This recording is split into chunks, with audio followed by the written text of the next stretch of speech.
In this video you will learn how to fix FaceTime contact card error on iPhone. Open the Contacts app.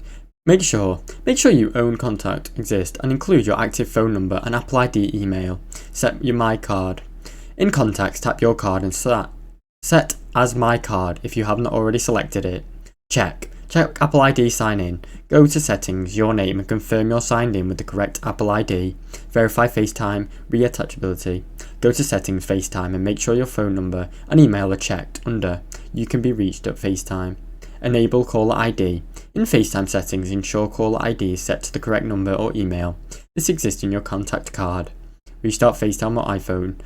Toggle FaceTime off and on again, then restart your iPhone to refresh the connection. Now you know how to fix FaceTime contact card error on iPhone.